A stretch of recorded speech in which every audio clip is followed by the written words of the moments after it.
우리가 2주 전에 나누었던 말씀 제목이죠.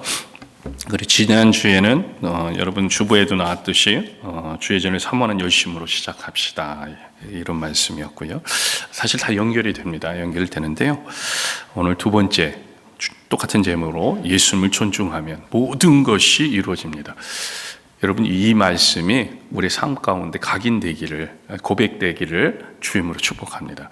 이 각인되고 고백된다는 건 경험되어지는 걸 말하는 거예요.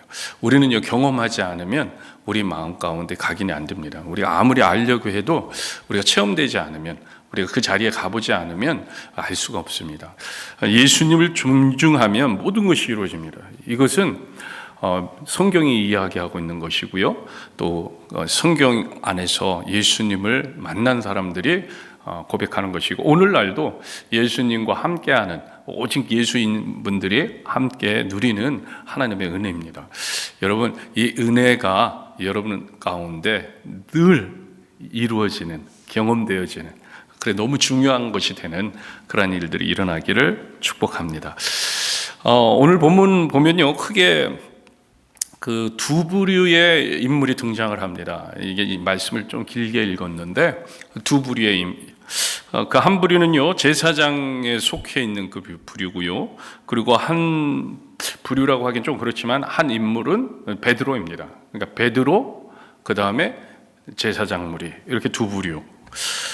오늘 본문에 보면요, 이들은 똑같이 모두가 하나님을 경외하지 못하는 사람들입니다. 하나님을 경외하지 못한. 그렇죠? 근데 여러분, 우리가 유심히 봐야 될 것이 뭐냐면, 그 결말은 약간 다르다는 거예요. 이들이. 그리고 우린 이미 알고 있잖아요. 그래서 삶의 모습도 엄청나게 달라지죠. 엄청나게 달라지죠. 우선요, 여러분 대제사장들의 무리들을 한번 보세요. 여러분 13절 14절입니다. 13절 14절 같이 읽겠습니다. 먼저 안나스에게로 끌고 가니 안나스는 그해 대제장인 가야바의 장인이라. 가야바는 유대인들에게 한 사람이 백성을 위해 죽는 것이 유익하다고 권고하던 자니라. 잘 알아. 이렇게 안나스라는 사람이 등장합니다. 안나스. 여러분, 지난주에 제가 설명드려요. 지난주에 안나스 시장, 예수님이 성전 정화 사건을 통해서 이야기될 때 나왔던 그 인물, 안나스 시장이라는 시장이 나왔는데, 그때 그 안나스가 이 안나스입니다. 동일 인물입니다.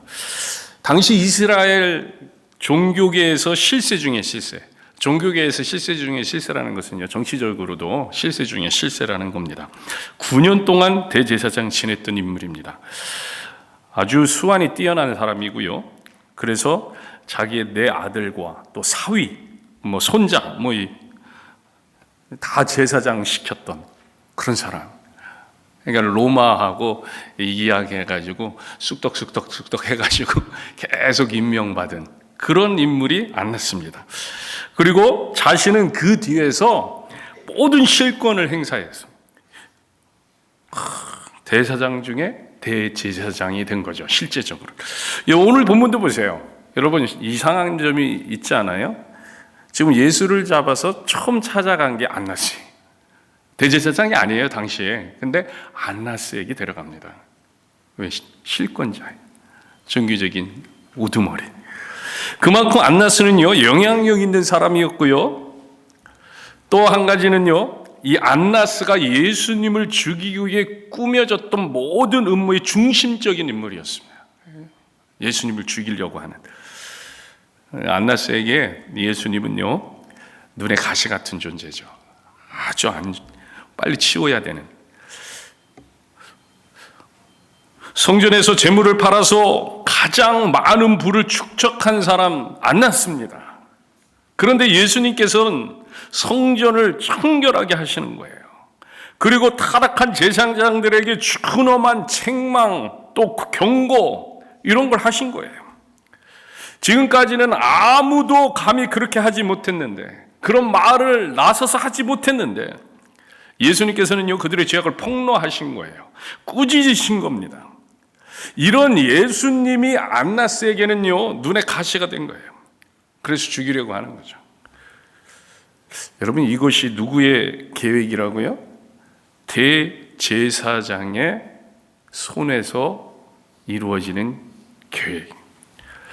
하나님을 섬긴다는 대제사장이 전혀 하나님을 의식하지 못하는 모습으로 살고 있는 거예요.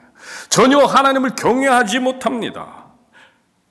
전혀 하나님의 뜻을 존중하지 못합니다. 하나님 바라보지를 못하는 거죠. 여러분 생각해 보세요. 한번 하나님을 경외한다면 어떻게 성전에서 그런 나쁜 짓을 행할 수 있겠습니까?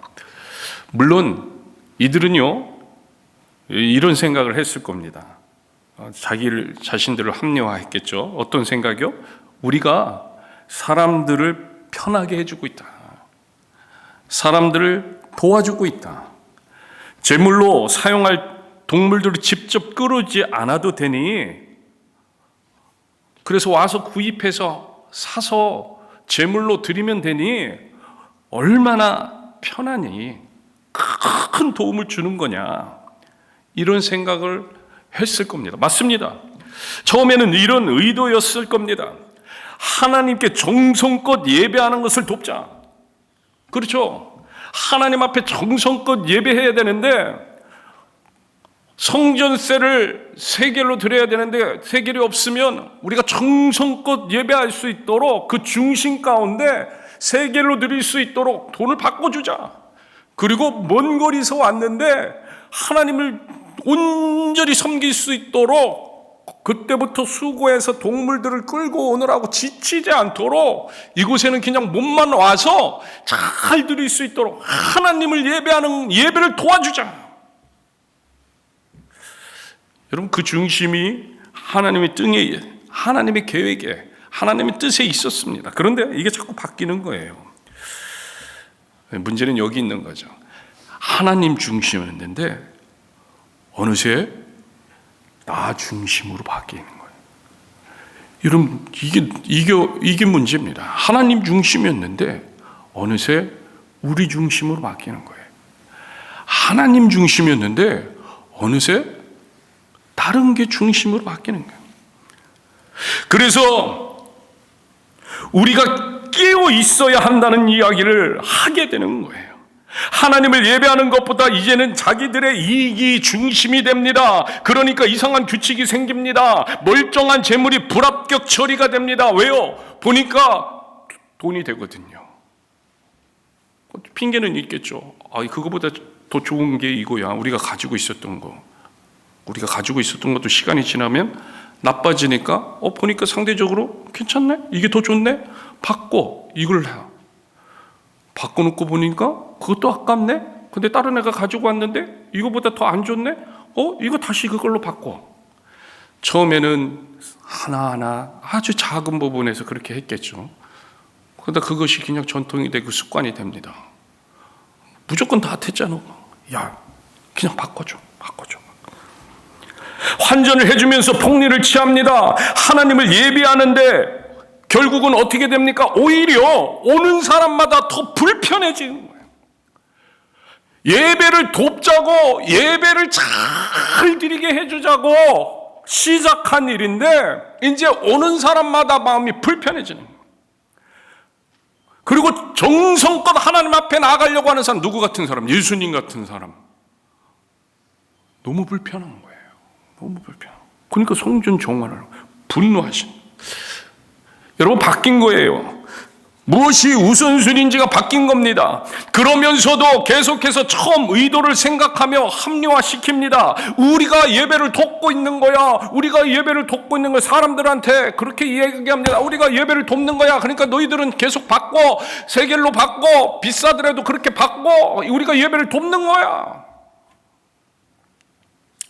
여러분 우리도 마찬가지입니다. 자신도 모르게 나의 무심한 욕구가 하나님을 경외함을 잃게 합니다. 하나님을 존중하는 것. 처음에는 우리도 하나님 중심으로 하나님을 경외한 마음으로 시작했는데 어느새 하나님은 그 자리에 안 계실 때가 많이 있다는 거예요. 우리는요 이 사실을 스스로 깨달아 알고 있어야 합니다. 우리가 그것을 볼 수 있어야 합니다. 그것이 깨어있는 거예요. 그래야 진정으로 하나님을 경외할 수 있습니다. 대제사장인 안나스는요, 하나님을 경외한다고 하면서 자신은 항상 돌보고 또 바라보고 돌이켜 봐야 했는데 자신을 보지 못한 거예요. 자신을 보지 못했습니다. 그리고는 전혀 하나님과 관계없는, 하나님을 의식하지 못하는 그런 삶을 살게 되는 거예요. 그냥 자기가 원하는 대로. 그러다 보니까 어떤 일이 일어납니까? 자신을 깨우기 위해서, 깨우쳐주기 위해서 성전 정화 작업을 통해서 예수님께서 그들의 죄악을 폭로하고 꾸짖었는데도 자신의 죄를 깨닫지 못합니다. 자신의 욕구가 하나님을 바라보지 못하게 하는 겁니다.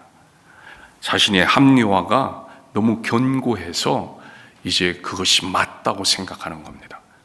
하나님의 말씀보다 무엇을 지금 집중하고 있는지를 알지 못하게 됩니다. 자신의 명예가 더 중요합니다. 자신의 부가 더 중요합니다.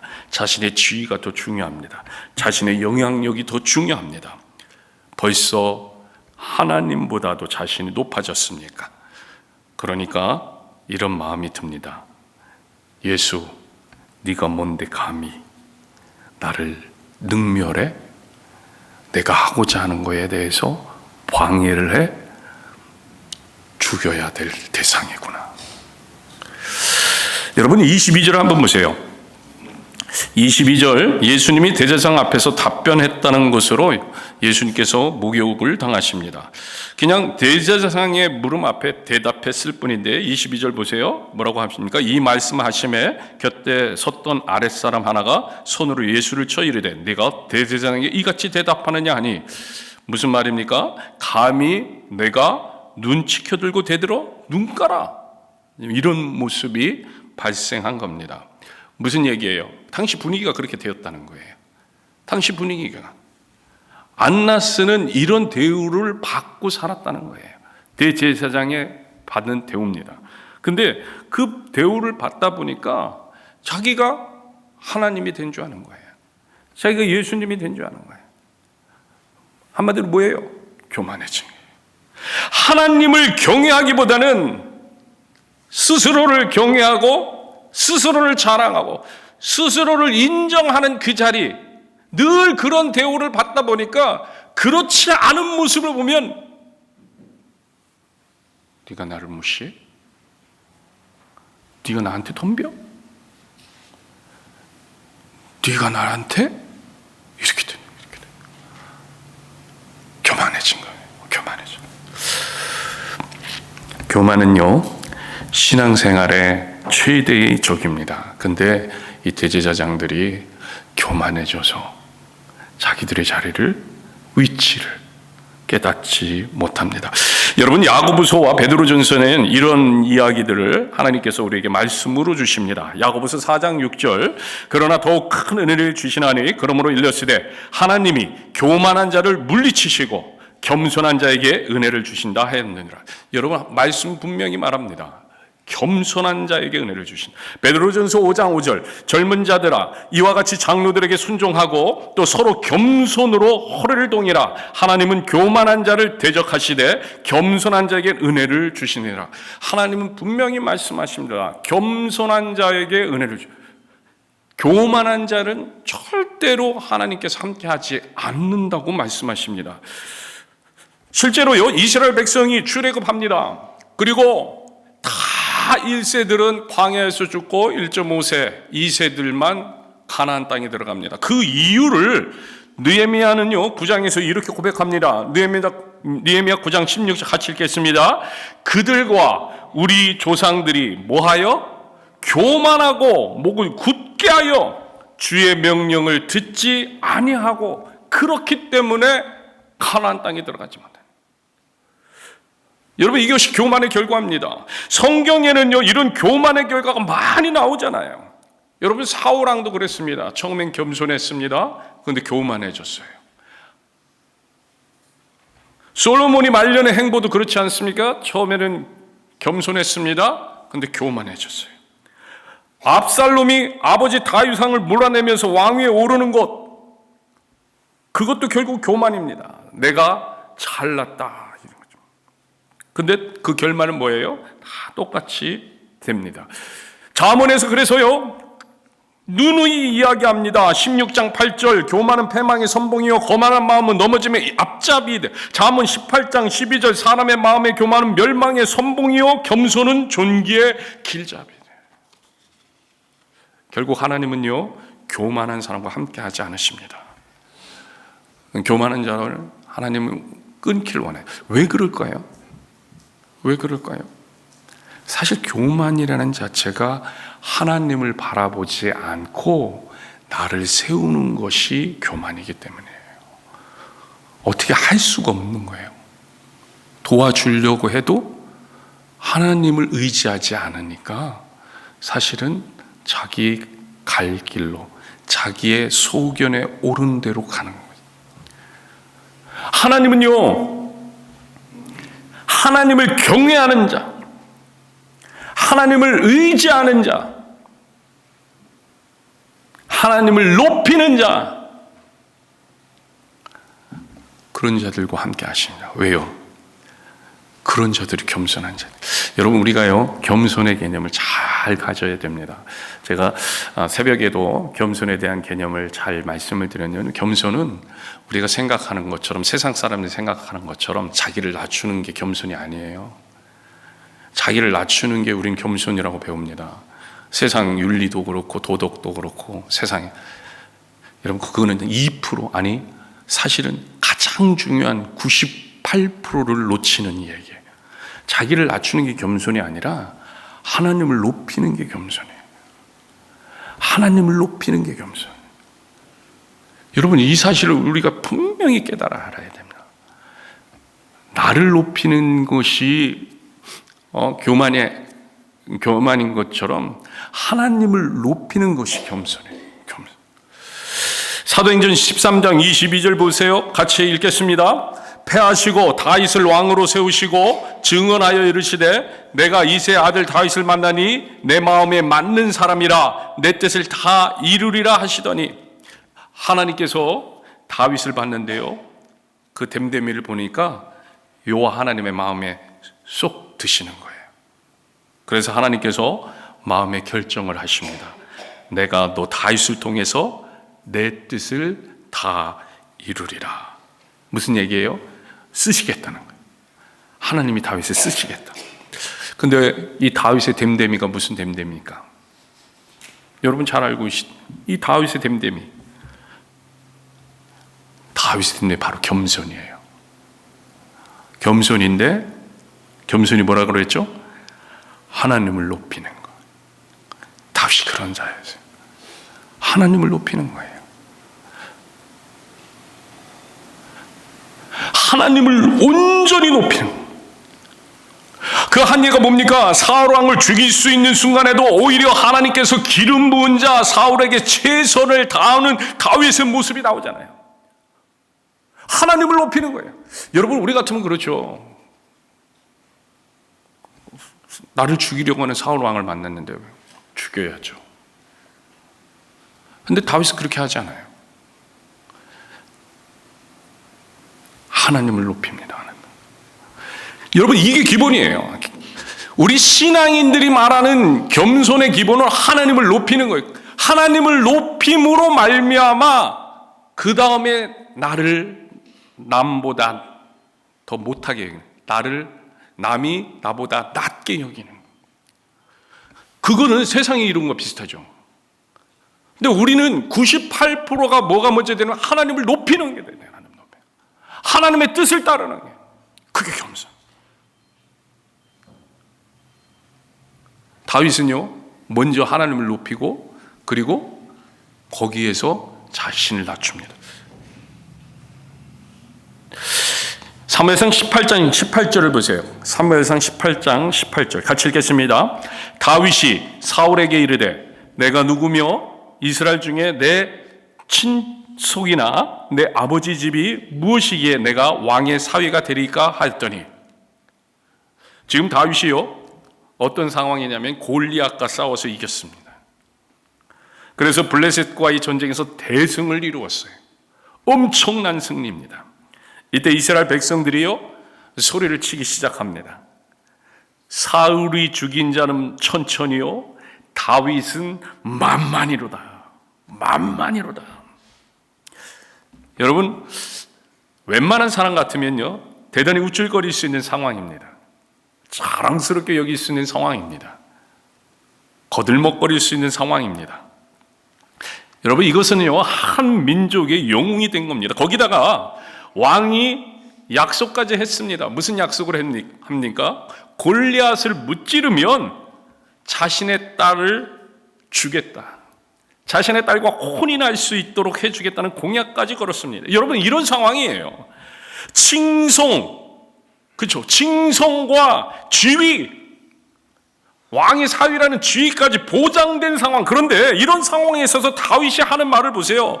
내가 누구며 이스라엘 중에 내 친속이나 내 아버지의 집에 무엇이기에 내가 왕의 사위가 되리까?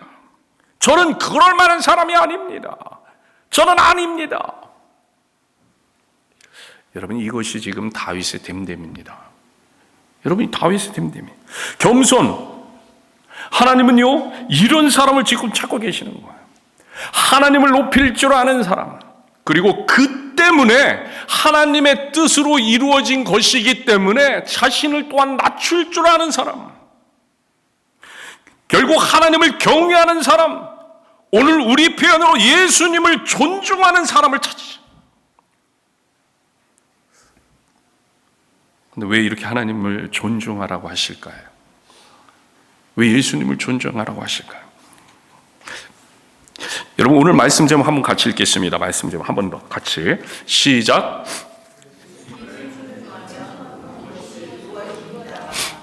예수님을 존중하면 모든 것이 이루어진다. 아멘.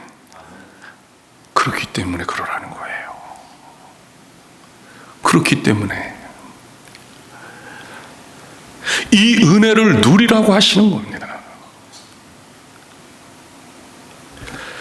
하나님을 존중하면, 하나님을 경외하면, 그러면 그 하나님이 친히 은신처가 되어 주십니다. 능력이 되어 주십니다. 우리를 보듬어 주십니다. 우리와 함께 해 주십니다. 여러분 보세요. 출애굽 당시 이스라엘 백성들 생각해 보세요. 하나님을 존중하면 출애굽의 놀라운 구원을 얻게 됩니다. 그렇죠? 불기둥과 구름 기둥으로 지켜주십니다. 하나님을 존중할 뿐인데 다른 것이 필요 없었습니다. 단지 하나님을 존중하면 되었어요. 우리는 하나님만 경외하면 그분이 우리의 은신처가 되어주십니다. 그런데 온전히 바라보지 못하니까, 우리 하나님을 온전히 경외하지 못하니까, 우리 하나님을 온전히 존중하지 못하니까 우리가 하나님이 우리의 은신처가 되지 못하는 거예요. 먹을 물을 달라고 불평하게 됩니다. 먹을 고기를 달라고 불평합니다. 여러분, 근데 생각해 보세요. 달라지는 게 뭐가 있죠? 물 달라고 불평하는 그 순간, 물을 많이 먹던 그 상황하고 물을 달라고 불평하는 그 상황하고 달라진 건 뭐만 있어요? 하나님을 존중하느냐 존중하지 않았느냐만 달라졌어요. 그들이 곡식을 재배한 것도 아닙니다. 그들이 우물을 팠던 것도 아니에요. 상황은 다 똑같아요. 달라진 거는 그들이 하나님을 존중했느냐 안 했느냐만 달라졌다. 존중했더니 물이 생겼고 불평했더니 물이 없더라는 거예요. 여러분, 우리가 잘 알고 있는 12 정탐꾼 이야기 마찬가지 아닙니까? 정탐꾼이 본 상황 다른 것이 없습니다. 똑같아요. 그들이 봤던 것은 12명이 봤던 건 다 똑같아요. 다른 건 하나도 없어요. 똑같은 팩트를 보고 이야기를 했습니다. 그러나 보고의 결과는 달라졌어요. 10명은 가면 죽는다. 2명은 가자. 왜 달라졌죠? 하나님을 존중하고 있느냐, 하나님을 존중하지 못하느냐. 하나님을 존중하는 사람은 가자, 하나님의 은혜를 누립니다. 가나안 땅을 밟는 이인이 됩니다. 하나님의 약속을 체험하는 자들이 됩니다.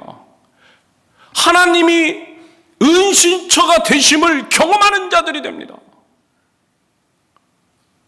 놀라운 거예요. 이렇게 달라지는 거예요. 하나님을 존중하는 자는 하나님이 은신처가 됩니다. 지금 안나스를 비롯해 제사장들은 나를 경외하고, 그러니까 스스로를 자랑하고 스스로를 높여주는 것에만 관심이 있는 거예요. 전혀 하나님을 경외하지 못합니다. 말로는 경험하고 경외하고 말로는 예배하는 자리에 섰지만 그들은 하나님을 의식하지도 바라보지도 하나님의 뜻이 무엇인지도, 그러니까 그들에게 안식처, 그들에게 은신처가 되지 못하는, 예수님이 그것이 너무나 안타까워서 성전 종화를 하신 거예요. 울림을 주신 거예요. 도전을 주신 거예요. 대제사장이었던 안나스가 예수님의 말씀에 하나님을 경외하는 자로 회복이 되었다면요, 그는 이 세상에서 누릴 수 없는 진정한 평안과 복의 근신처를 만날 수 있었을 거예요. 진정한 부와 권력을 누렸을 겁니다. 진정한 부와 권력이 뭐예요? 구원의 하나님, 이 복음, 우리에게는 그게 진정한 복이잖아요. 우리 창세기 봤잖아요. 창세기. 하나님은요, 사람을 창조하시면서 그들에게 복을 주십니다. 생육하고 번성하고 땅에 충만하고 땅을 정복하고 땅을 다스려라. 이미 하나님 말씀으로 창조하셨고 이미 말씀으로 사람들에게 복을 주신 거예요. 우리는 다 복이 있는 사람들이에요. 그것을 회복하는 게 복음이에요. 그러니까 복을 만나면 우리는 이미 그 복 안에 있는 자들이에요. 그래서 아브라함에게 주셨던 복도 똑같은 복 아닙니까? 번성하라는 복, 번성하라는 복. 이미 우리는 그 복을 누릴 수 있는, 구원의 하나님을 누릴 수 있는, 그래서 안나스가 예수님의 말씀에 다시 하나님을 존중하는, 예수님을 존중하는 자로 회복되었다면 놀라운 복을 누렸을 거예요. 근데 그 기회를 놓치고 맙니다. 놓치고 맙니다. 여러분, 오늘 우리에게 기회를 주십니다. 정말 하나님을 경외할 수 있는 기회를 주셨습니다. 여러분, 이것이 은혜입니다. 여러분, 다른 게 은혜가 아니에요. 하나님, 예수님을 존중할 수 있는 것이 은혜입니다. 예수님을 존중할 수 있는. 우리 하나님을 경외하시기 바랍니다. 마음속에서 최대의 존경을 드리세요. 행함으로, 순종으로 최대의 존경을 드리세요. 그 존경이 우리에게 은신처가 되어서 돌아오는 거예요. 어떠한 상황도 어떠한 문제도 모두 해결을 받을 수 있는 은신처가 되어줄 것을 믿으시길 바랍니다. 그게 구원의 하나님이에요. 구원의 하나님. 여러분, 오늘 본문에 두 번째로 등장하는 이 베드로, 저는요, 이 베드로가 그 기회를 잡은 사람이라고 보는 거예요. 여러분, 베드로가 되시길 주임으로 축복합니다. 여러분, 우리가 기회를 잡아야 돼요.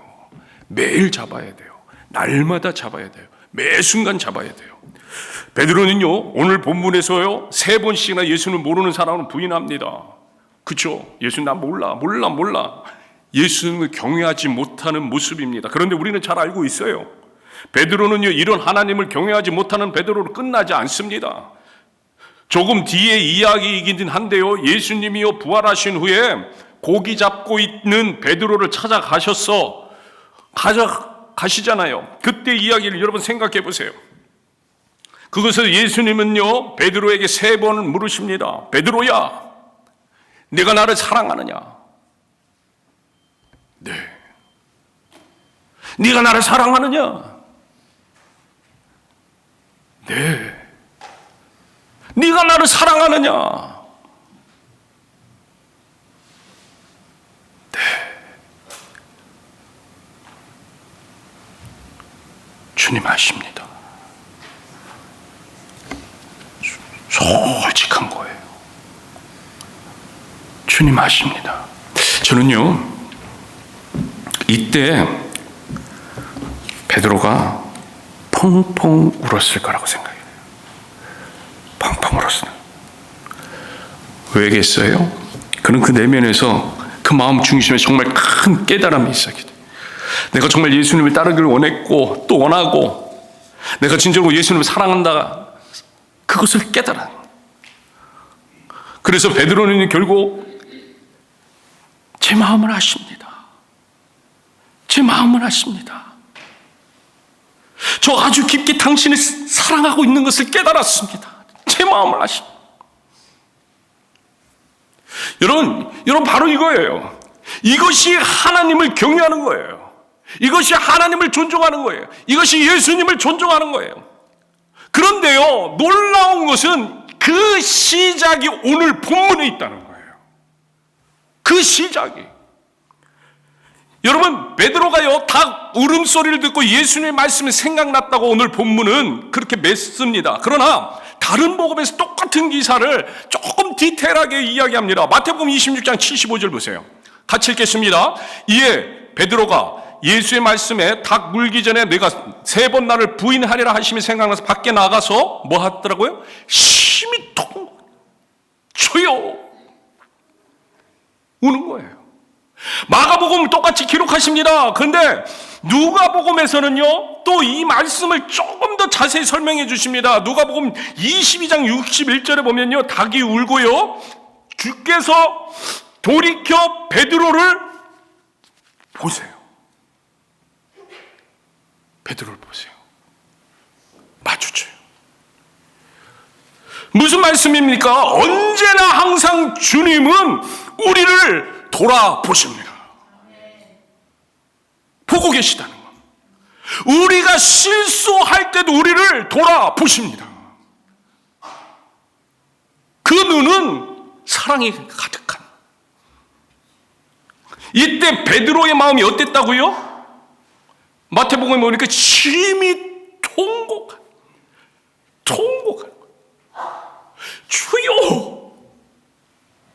주여, 제가 주님이 3번이나 부인했습니다. 여러분, 바로 이거예요. 근데 이거예요. 이게 시작입니다. 이게 예수님을 존중하는 시작이 바로 이거예요. 안나스는 어땠어요? 통곡이 아니라 말씀을 들었을 때 분노하였다는 거예요. 왜 분노해요? 교만한 거예요. 교만해요. 하나님의 말씀을 듣고 통곡할 수 있으면 되는 거예요. 하나님의 말씀을 듣고 울고 무릎 꿇고 죄를 고하고. 여러분, 그런 거예요. 우리가 완벽해야 하는 것이 아닙니다. 예수님의 마음에 통곡할 수 있으면 되는 거예요. 예수님의 말씀에 다시 시작할 수 있으면 되는 거예요. 이것이 예수님을 존중하는 거예요. 그래서 우리가 기도하고 또 기대해야 하는 것은요, 내가 실수하면 어쩌지, 하나님의 뜻에 안 맞으면 어쩌지, 이런 두려움이 아닌 거예요. 오히려 담대하게 계속해서 기도하면서 하나님을 더욱더 바라보며 나가는 거예요. 하나님을 더 의지하는 거예요. 왜 그래요? 하나님만 의지하면, 우리가 바라만 보고 있다면 예수님은요 닭 울음소리를 늘 준비해 놓으시기 때문에, 우리가 주님만 바라보고 있으면 늘 돌아보시는 그 예수님이 늘 우리를 잡아주시고 깨우쳐주시고 인도해 주십니다. 결국 우리가 주님만 바라볼 수 있으면 돼요. 주님만 바라보면 돼요. 여러분, 2026년 오직 예수, 하나님을 알기 위해 전심전력하자. 여러분, 주님만 바라보시기 바랍니다. 주님만 바라보세요. 기도하세요. 말씀을 읽으세요. 주님을 더 의지하세요. 여러분, 이게 기본입니다. 이게 겸손이고 이게 예수님을 존중하는, 그리고 주님만 바라보면 주님이 여러분의 은신처가 되어주세요. 늘 여러분에게 힘을 주세요. 여러분을 도와주세요. 여러분과 함께 해주실 줄로 믿습니다. 그런 주님을 만나는 저와 여러분들에게 주님으로 축복합니다. 이 시간에 우리 같이 찬양합시다.